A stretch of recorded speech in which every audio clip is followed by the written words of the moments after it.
सबसे पहले तो आई एम सॉरी क्योंकि I am very busy at my works right now. ज़्यादा टाइम नहीं मिलता है मुझे वीडियोस बनाने के लिए, और अगर आप मेरे वीडियोस देखते हो तो आपको ये तो पता ही होगा I put lot of work in my editing. मेरे वीडियोस को एडिट होने वाकई टाइम लगता है, 2 से 3 घंटे इनफ नहीं होते हैं मेरे एडिटिंग के लिए। और आप लोगों को ये तो पता ही होगा कि मैं फ़ोन से एडिट करता हूँ तो वो भी काफ़ी टाइम लेता है, बट जल्दी ही कांस्टेंट रहने की कोशिश करूंगा मैं आप लोगों के साथ यूट्यूब पर। And guys thanks for 300 subs. अब भी हमने रिसेंटली ही क्रॉस किया 300 subs. It really means a lot to me guys. अब 500 सब्स का वेट रहेगा, देखते हैं कब तक कंप्लीट होता है। तो आज से कुछ दिनों पहले हमने एक वीडियो बनाया था जिसमें हमने एक 45K की पीसी बिल्ड बनाई थी, तो वो इंटेल की थी। और अगर आपको इंटेल की कोई बिल्ड देखनी है 45 की 250K के बजट में तो आप मेरा वो वाला वीडियो देख सकते हो, आपको डिस्क्रिप्शन में लिंक मिल जाएंगी। तो उस वीडियो के कमेंट सेक्शन में हमारे बहुत से भाइयों की रिक्वेस्ट थी कि एक सेम प्राइस में यानी कि 45 to 50K के बजट में एक रीजन बिल्ड करें। तो आज हमने वैसे ही कि आज हमने 50K के बजट में एक राइजन का वीडियो एडिटिंग और गेमिंग बिल्ड किया है, बट हम गेमिंग को ज़्यादा प्रेफरेंस देंगे इस बिल्ड में, जिससे कि आपको उससे ज़्यादा अच्छी गेमिंग परफॉर्मेंस इस पीसी में मिलेगी। सो मैं हूं ऑल्ट और आप देख रहे हो alt trigger YouTube channel. So without any further edu चलो फिर शुरू करते हैं।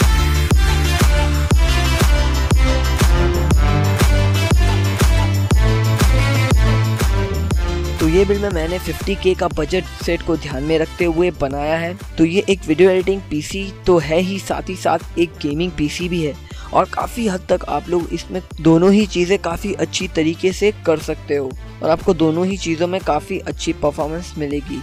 तो सबसे पहले तो मैं आप लोगों को कुछ ऑफर्स के बारे में बताना चाहता हूँ, क्योंकि बहुत अच्छे ऑफर्स फिलहाल मिल रहे हैं। और अगर आपको इनमें से कोई भी ऑफर्स अच्छे लगे, आप इनमें से कोई प्रोडक्ट लेना चाहते हो तो आप ले सकते हो फिलहाल, क्योंकि डील्स काफ़ी अच्छी है। तो पहली डील हमारे पास जो है वो है HDD की, जो कि वेस्टर्न डिजिटल की है 1 TB वाली HDD। ये 2995 मतलब 2995 रुपीज़ का आपको मिल रहा है MD कंप्यूटर्स पर 1 TB के हार्ड डिस्क। बहुत अच्छी डील है। अब सेकंड डील की बात करें तो अगर आप GD 1030 लेना चाहते हो तो इससे ज़्यादा सस्ता आप लोग को कभी मिले ना मिले पता नहीं, लेकिन अभी फिलहाल MD कंप्यूटर्स पर Zotac का GD 1030 की प्राइस काफ़ी लो है। 5350 रुपीज़ में आपको GD 1030 मिल रहा है। और वेदांत कंप्यूटर पर और भी सस्ता है, आपको GD 1030 आपको वहाँ पर 5150 रुपीज़ में मिल रहा है। तो काफ़ी अच्छी डील्स है, लेना चाहते हो तो ले सकते हो। और MD कंप्यूटर्स ने रिसेंटली अपनी साइट पर गेम्स भी बेचना चालू कर दिया, मतलब आप अभी MD कंप्यूटर्स से गेम्स भी खरीद सकते हो। तो ये मुझे काफ़ी अच्छी बात लगी, इसलिए मैंने आप लोगों को बताया। और अगर आपको एक गेमिंग चेयर की तलाश है इंडिया में, so you can try this 2 gaming chair from Vedant computer. काफ़ी अफोर्डेबल है बाकी चेयर्स के मुकाबले पर, क्योंकि बाकी का प्राइस देखें तो 10,000 के आसपास में सब है, ये आपको 6,500 और 7,500 के आसपास में आपको मिल रही है। तो बहुत अच्छी बात है। और वेदांत कंप्यूटर के बारे में हमारे एक सब्सक्राइबर बिग स्मोक ने मुझे बताया, मुझे एक्चुअली पता नहीं था इस साइट के बारे में पहले, सो ट्राई कर लो आप लोग भी, एक बार देख लो, बहुत अच्छे ऑफर्स हैं वहाँ पर। सो मैंने सोचा कि यार ये ऑफर्स और न्यूज़ काफ़ी अच्छी है, आप लोगों से शेयर करनी चाहिए, इसलिए मैंने आप लोगों को ये बताया। और मैं सोच रहा हूँ हर वीडियोस के एंड में या स्टार्ट में ऐसे ऑफर्स डालूँ। तो आप मुझे बताओ मैं कहाँ डालूँ, एंड में या स्टार्ट में? मेरे हिसाब से एंड में सही रहेगा, क्या कहते हो? बिल्ड पहले कंप्लीट कर लेंगे, एंड में हम ऑफर्स भी डिस्कस कर लेंगे। तो बातें हमारे आज की बिल्ड की तरफ। सो CPU के लिए हमने चूज़ किया है Ryzen 5 का 1400। तो ये एक AM4 सॉकेट का CPU है जिसका सपोर्ट आपको 2020 तक का मिलता है, यानी कि 2020 तक का आपको इसमें मदरबोर्ड सपोर्ट मिल जाता है, जो काफ़ी अच्छी बात है। 3.2 GHz की आपको इसमें बेस क्लॉक फ्रीक्वेंसी मिल जाती है, जो कि बूस्ट होने के बाद 3.4 तक जा सकती है। 4 कोर के साथ में मिलता है और 8 ट्रेडिंग्स के साथ में आता है ये CPU। ये अनलॉक CPU है, मतलब आप इसको काफ़ी हद तक अच्छी ओवरक्लॉकिंग कर सकते हो, और ये स्टॉक कूलर के साथ में भी ओवरक्लॉक हो जाता है। 8 MB की कैश मिलती है, 65 वोट की आपको इसमें TDP भी मिल जाती है। आपको इसमें कोई भी इंटीग्रेटेड GPU देखने नहीं मिलता, मतलब आपको एक्सटर्नल GPU लगाना ज़रूरी है। प्राइस की बात करें तो 12,630 रुपीज़ का आपको मिल जाएगा ये। वैसे इंटेल i3 8100 से ज़्यादा है इसकी प्राइस, लेकिन आपको इसमें काफ़ी सारे फीचर्स ज़्यादा मिलते हैं, जैसे कि आप इसको OC कर सकते हो, लॉन्ग रनिंग सॉकेट टाइप मिलता है आपको इसमें, 2020 तक का सपोर्ट है, आपको इसमें 4 थ्रेड ज़्यादा मिलती है। तो ये सब चीज़ें इसको काफ़ी एक अच्छा CPU केपेबल CPU बना देती है। अब इसके बारे में हम बाद में डिस्कस करेंगे, पहला बिल्ड कंप्लीट कर लेते हैं। तो अब मदरबोर्ड के लिए हमने चूज़ किया है Asus का Prime P350MK। तो इस मदरबोर्ड में हमें 2 रैम स्लॉट्स मिलते हैं जो कि 3200 मेगाहर्ट्ज के मैक्स रैम फ्रिक्वेंसी सपोर्ट करते हैं। 32 GB तक का मैक्स रैम आप लगा सकते हो, मतलब 16 GB की एक सिंगल स्टिक आप सिंगल रैम स्लॉट में लगा सकते हो, मतलब 16/2 कर सकते हो। एक इसमें हमें PCI X16 का स्लॉट मिल जाता है, 2 PCI के स्लॉट्स मिल जाते हैं, एक M.2 का स्लॉट भी मिल जाता है। बैक आईओ की बात करें तो हमें इसमें 2 PS2 पोर्ट मिल जाते हैं, एक माउस का और एक कीबोर्ड का, एक VGA और एक DVI पोर्ट मिल जाते हैं, जो आप लोगों को इस बिल्ड में फ़िलहाल के टाइम पे कोई काम नहीं आने वाला है। ये एथलॉन की सीरीज़ के CPUs के लिए है, क्योंकि वो CPUs नहीं होते, एक्चुअली APUs हैं और उसमें आपको इंटीग्रेटेड GPU देखने मिल जाता है। तो आप नॉर्मली डिस्प्लेस कनेक्ट कर सकते हो विदाउट एनी प्रॉब्लम्स के, बट आप रेजन के साथ ऐसा नहीं कर सकते हो। तो आपको ये VGA पोर्ट और DVI पोर्ट कोई काम के नहीं है अगर आप रेजन बिल्ड कर रहे हो। तो इसमें हमें 4 USB 3.0 के पोर्ट मिल जाते हैं, 2 USB 2.0 के पोर्ट भी देखने मिल जाते हैं, एक RJ45 का पोर्ट मिल जाता है ईथरनेट के लिए, और ऑडियो के नॉर्मल जैक्स देखने मिल जाते हैं। प्राइस की बात करें तो 6050 रुपीज़ का आपको मिल जाएगा। अब आते हैं हमारे रैम पर। तो रैम के लिए हमने चूज़ किया है एडाटा का XPG सीरीज़ का Z1 रैम। तो ये एक सिंगल स्टिक रैम है, यानी कि 8 GB की एक सिंगल स्टिक है। तो ये 2800 मेगाहर्ट्ज़ पर क्लॉक है, यानी कि 2800 मेगाहर्ट्ज़ पर क्लॉक है, और हमारे रेजन बिल्ड में ये फ़ायदा ज़रूर देगा, क्योंकि मैं हमेशा अपने हर एक रेजन के बिल्ड में ये बोलता हूँ कि ज़्यादा फ्रिक्वेंसी होने से आपको 5 से 10 FPS ज़्यादा मिलती है रेजन के बिल्ड में। तो अगर हम इसकी प्राइस की बात करते हैं तो आपको 6100 रुपीज़ का मिल जाएगा। अब आते हैं हमारे GPU पर। तो GPU के लिए हमने चूज़ किया है MSI का GTX 1060। तो ये एक 3 GB वाला वर्जन हमने चूज़ किया है, और ये एक OC वर्जन है। 1544 मेगाहर्ट्ज़ की हमें बेस क्लॉक मिल जाती है, 1759 की हमें बूस्ट मिल जाता है, 8008 मेगाहर्ट्ज़ की हमें इधर मेमोरी क्लॉक मिल जाती है, 192 बिट का मेमोरी इंटरफेस मिल जाता है हमें इस कार्ड में, और GDDR5 का मेमोरी टाइप है इस कार्ड का। तो ये एक ड्यूल फैन डिज़ाइन वाला कार्ड है, जिससे कि आपके थर्मल्स भी काफ़ी अच्छे रहेंगे। अगर पोर्ट्स की बात करते हैं तो हमें इसमें एक HDMI, एक DVI और एक डिस्प्ले पोर्ट देखने मिलता है। और अगर आपके पास सिर्फ एक VGA पोर्ट है तो भाई it basically means it's time to upgrade. नहीं भाई, मजाक कर रहा हूँ। इसका एक वर्कअराउंड भी है, आपको एक कन्वर्टर लेना होगा, VGA टू HDMI कन्वर्टर। आप उसको लगा सकते हो और नॉर्मली अपने केबल्स कनेक्ट कर सकते हो VGA टू HDMI। तो मैंने भी कुछ ऐसे ही किया है अपने सिस्टम में। अगर हम इस कार्ड की प्राइस की बात करते हैं तो आपको ये 16,900 रुपीज़ का मिल जाएगा। अब बात करते हैं HDD की। तो हमने जो HDD चूज़ की है ये वेस्टर्न डिजिटल की ब्लू हार्ड डिस्क है। ये 1 TB की स्टोरेज के साथ में हमें मिलती है, और हमें इधर 7200 RPM की स्पीड भी मिल जाती है।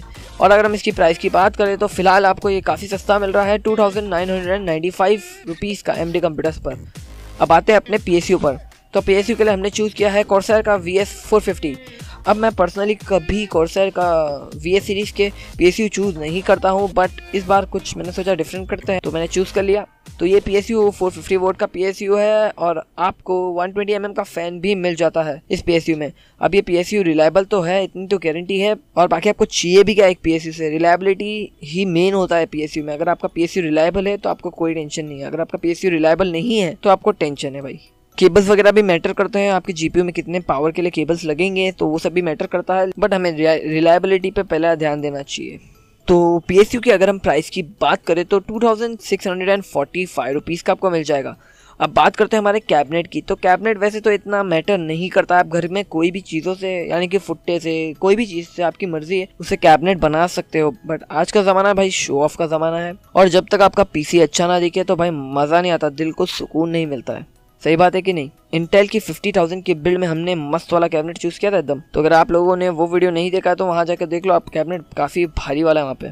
लेकिन इस बार हमने हमारे पार्ट्स पर ज़्यादा खर्चा किया, तो हमारे पास केस के लिए इतने पैसे नहीं बचे थे, तो हमने एक भद्दे और एक अच्छे कैबिनेट के बीच का कोई ऑप्शन चूज़ किया है।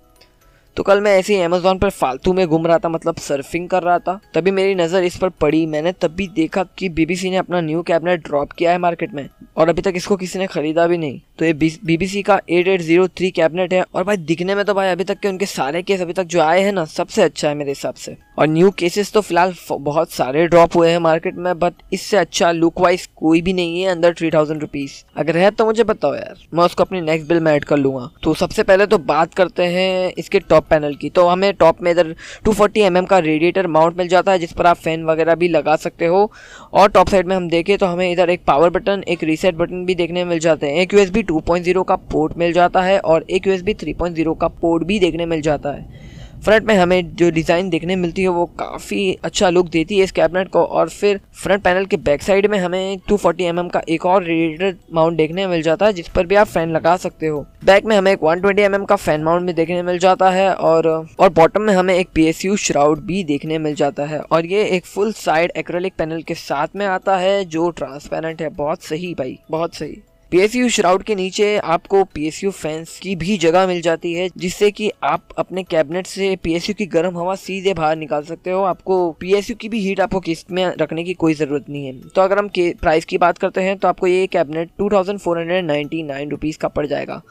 अब करते हैं भाई हमारे बिल का टोटल वैसे इंपॉर्टेंट चीज़ होती है। हम अच्छे पार्ट्स तो ले लेते हैं और फिर हम उसको एंड में जब कैलकुलेट करने जाते हैं तो उसकी प्राइस हमारे बजट से बाहर निकल जाती है। तो हमारे CPU का हुआ है 12,630 रुपीज़, हमारे मदरबोर्ड का हुआ है 6,050 रुपीज़, हमारे रैम का हुआ है 6,100 रुपीज़, हमारे GPU का हुआ है 16,900 रुपीज़, हमारे HDD का हुआ है 2,995 रुपीज़, हमारे PSU का हुआ है 2,645 रुपीज़ और हमारे कैबिनेट का हुआ है 2,499 रुपीज़। तो हमारा टोटल हुआ है 49,819 रुपीज़। अब ये जो CPU हमने चूज़ किया है Ryzen 1400, ये अच्छा तो है बट 8100 आपको इससे अच्छी परफॉर्मेंस देगा। लेकिन ये बिल्ड बनाने का कोई तो रीज़न बनता है ना भाई। तो अगर आप इसमें 1080 या 1070 Ti लगाते हो तो भाई आपको प्रॉब्लम देगा ये PC, मतलब बॉटलनेक करेगा आपका CPU आपके GPU को। बाकी उसके नीचे अगर आप कोई भी कार्ड लगाते हो तो आपको सेम ही परफॉर्मेंस देगा, फिर चाहे आप इसमें इंटेल का या AMD का, दोनों में से कोई भी लगा सकते हो। बाकी अगर हम सिर्फ गेमिंग की बात करते हैं तो इन जनरल आपको बोथ i3 8100 और Ryzen 5 1400 तो ये समवट इक्वली परफॉर्मेंस देता है, but i3 is a little more better than Ryzen 5। Ryzen लेने के बहुत फ़ायदे हैं फ़िलहाल और नुकसान बहुत कम। वैसे प्रोज की बात करें तो आपको ये सबसे पहले तो आपको ये अनलॉक मिलता है, तो आप इसको ओवरक्लॉक करके सेम परफॉर्मेंस निकाल सकते हो इस CPU में।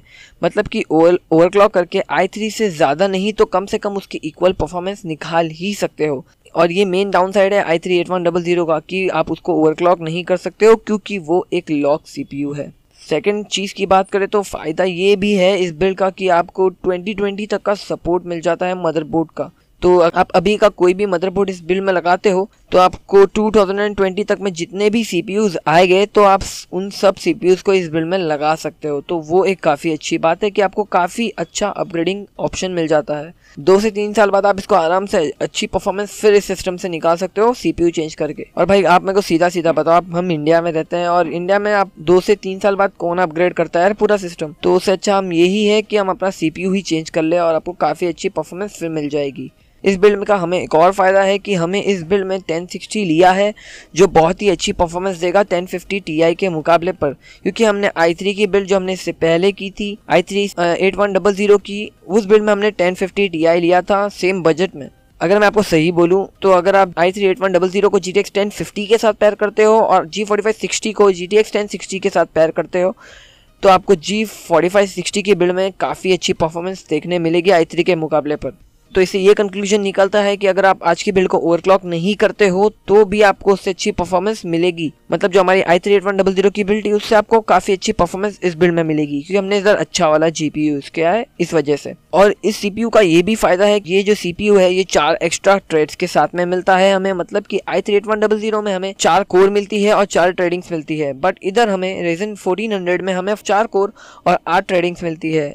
अगर आप रेंडरिंग और 3D जैसे काम करना चाहते हो इस बिल्ड के साथ तो भाई गो फॉर Ryzen 1400। कॉन्स की बात करते हैं तो भाई आपको कोई भी iGPU नहीं मिलता है इस बिल्ड में। और दूसरा कॉन ये है कि आप इसकी प्राइस थोड़ी आपको ज़्यादा मिलती है i3 8100 के मुकाबले पर। और एक कॉन इसका ये है कि आपको इतनी ज़्यादा इसमें फैक्ट्री क्लॉक नहीं मिलती है। मतलब आप उसको ओवरक्लॉक करके अच्छी परफॉर्मेंस तो निकाल सकते हो बट आपको फैक्ट्री से इतनी अच्छी क्लॉक नहीं मिलती है। इधर i3 8100 की फैक्ट्री क्लॉक काफ़ी अच्छी है तो वो इससे ज़्यादा अच्छा परफॉर्म कर जाता है। अभी अगर हम इधर देखें तो आप i3 8100 को GTX 1070 Ti के साथ में पेयर करोगे तो ही वो आपको हराएगा गेमिंग परफॉर्मेंस में। उसके नीचे आपको लगभग सेम ही परफॉर्मेंस मिलेगी क्योंकि हमारा Ryzen 5 1400 GTX 1070 Ti को थोड़ा बॉटलनेक करेगा ज़रूर। तो ये प्रोज एंड कॉन्स का कॉन्सेप्ट कैसा लगा? अगर अच्छा लगा तो यार करते हैं अपनी हर एक बिल्ड में प्रोज एंड कॉन्स। चाहिए कि नहीं बताओ मुझे नीचे कमेंट्स में। मुझे लगता है कि एक्चुअली बहुत इंपॉर्टेंट है, हमें हर एक वीडियोस में करना चाहिए प्रोज एंड कॉन्स, ताकि आपको भी आइडिया मिले कि ये बिल्ड करने का फ़ायदा क्या है और एक्चुअली नुकसान क्या क्या हमें झेलना पड़ेगा। आज से मैं अपने हर एक वीडियोस में डालूंगा प्रोज एंड कॉन्स। अब मेरे हिसाब से जो बेस्ट CPU इंटेल की इस जनरेशन से निकल कर आया है वो है i5-8400। भाई वो अलग ही लीग का एक CPU मेरे हिसाब से। बट वेट तो सिर्फ राइजन का है कि कब भाई अपना नेक्स्ट बॉम्ब फोड़ेगा, वो जल्दी से फोड़ेगा अभी। और मुझे सच्ची लगता है कि PC गेमिंग अब सिर्फ बड़े लोगों के शौक नहीं रहे। अब जैसे ये मार्केट में चेंज हो रहा है, हर आदमी एक नॉर्मल अफोर्डेबल गेमिंग PC तो बिल्ड कर ही सकता है। न्यू नहीं तो कम से कम एटलीस्ट ओल्ड लेकिन केपेबल गेमिंग PC तो बिल्ड कर ही सकता है अफोर्डेबल प्राइस में। मैं भी अपने चैनल पर बहुत सारी चीप बिल्ड्स करता हूँ और एक्चुअली मेरी फेवरेट टॉपिक है बजट बिल्ड्स। अगर आप भी इंटरेस्टेड हो बजट बिल्ड में तो आप मुझे सब्सक्राइब कर सकते हो और मेरे वीडियोस देख सकते हो। मेरे को ज़्यादा टॉप ऑफ द लेवल वाले पार्ट्स वैसे भी नहीं पसंद है और मुझे वैसे भी वो वेस्ट ऑफ मनी लगते हैं। और अगर आप मुझसे पूछते हो कि सबसे बेस्ट अगर गेमिंग PC बिल्ड करनी है प्राइस टू परफॉर्मेंस रेशियो पर, तो भाई कौन सी बिल्ड करें, तो भाई सबसे बेस्ट अगर मैं आपको एक ऑप्शन बोलूँ ना तो G4560 को पेयर कर दो GTX 1060 के साथ और ये बिल्ड बहुत सही है भाई। G4560 बहुत ही ज़्यादा लो एंड CPU है जो आपकी रेंडरिंग और 3D एप्लीकेशंस में ज़रा भी मदद नहीं करेगा, बट ये CPU काफ़ी ही अच्छा है गेमिंग की बात करते हैं अगर हम। और इससे अच्छा प्राइस टू परफॉर्मेंस रेशियो पर आपको कोई भी CPU नहीं मिलता है और बहुत ज़्यादा केपेबल है। अभी इधर केपेबल से मेरा मतलब है ये 60 FPS 1060 Ti को लगाने के बाद में आराम से क्रॉस कर सकता है और कुछ हद तक अपग्रेडिंग पाथ भी आपको मिल जाता है। और अगर आप ये बिल्ड करना चाहते हो तो आप अराउंड 30 to 35 तक बिल्ड कर सकते हो। और हाँ, जो पहली बार आए हैं मेरे चैनल पर, भाई कहाँ हो आप लोग, मेरे ओल्ड वीडियोस देखो, अगर अच्छे लगे तो लाइक मारो और बहुत अच्छे लगे तो सब्सक्राइब भी कर दो यार, ताकि आप मेरे न्यू वीडियोस भी देख पाओ। बहुत सारी आइडियाज मेरे दिमाग में घूम रही है लेकिन फिलहाल मेरे पास टाइम नहीं मिल रहा है, मुझे बहुत ज़्यादा बिजी रह रहा हूँ मैं अपने काम पर। बट अभी रेगुलर रहने की पूरी कोशिश करूँगा आप लोगों के साथ, ताकि आप लोगों को और भी ऐसे वीडियोज़ ला के दे सकूँ मैं हर रोज़। तो गाइज अगर आप यहाँ तक रुके हो तो थैंक्स फॉर वॉचिंग और आज के लिए बस इतना ही। Your boy Alt is signing out. Next video में फिर मिलेंगे कुछ न्यू इंटरेस्टिंग टॉपिक के साथ, तब तक के लिए अलविदा, बाय बाय गाइज।